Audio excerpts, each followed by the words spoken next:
stiamo ricordando Vincenzo Mulè, una giovane vittima innocente di mafia. Abbiamo deciso di dedicare la lavagna della scuola media per far conoscere anche alle nuove generazioni Vincenzo Mulè. Quindi siamo orgogliosi di fare questo evento con la presenza di Sua Eccellenza il Prefetto, il Questore, il Comandante della Finanza, il Capitano dei Carabinieri. Sono stati subito tutti vigili attenti a venire qua a Cattolica. L'intitolazione di un'aula magna è un evento molto importante che racchiude diversi significati, in particolare l'intitolazione dell'aula magna del plesso continuo al giovane Vincenzo Mulè vuole riaffermare il valore della memoria, il valore della cittadinanza, della democrazia, ma soprattutto anche riaffermare il valore della scuola, il ruolo di centralità della scuola nella lotta contro la mafia. La scuola infatti fa vivere costantemente, quotidianamente agli alunni esperienza di comunità, di democrazia, di partecipazione e quindi è importante nella lotta contro la mafia e per cui l'iniziativa del Comune di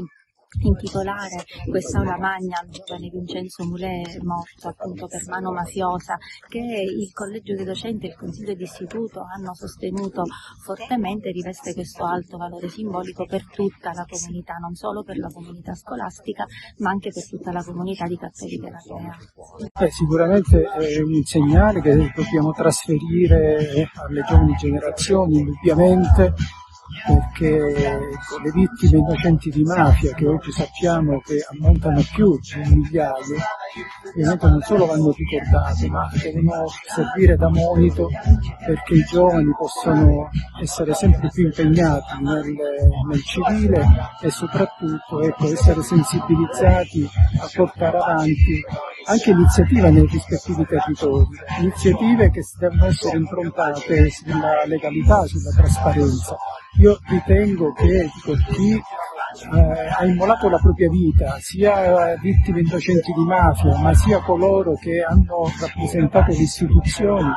devono sempre essere prese come segnali di riferimento, un punto di riferimento importante nelle comunità locali, perché non dobbiamo considerare di essere avulsi da un contesto generale in cui tutta la società civile deve svolgere il proprio ruolo.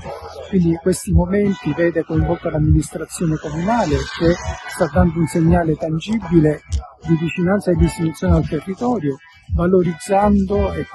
un ragazzo che adesso non è più tra di noi, ma che appunto è stato coinvolto inconsapevolmente in una faida di mafia. Quindi lode al Comune per questo momento di interessamento della comunità locale. Però soprattutto, come ho appena detto, sensibilizziamo molto i ragazzi, perché da parte loro noi ci dobbiamo aspettare veramente un impegno civile e soprattutto segnali solidi nei territori. Questo è un po' il messaggio che dobbiamo lanciare e oggi io sono a questo momento proprio perché nella qualità di rappresentante delle istituzioni del governo non posso mancare, le istituzioni devono far capire che sono presenti nei territori e soprattutto devono lanciare questi segnali di vicinanza.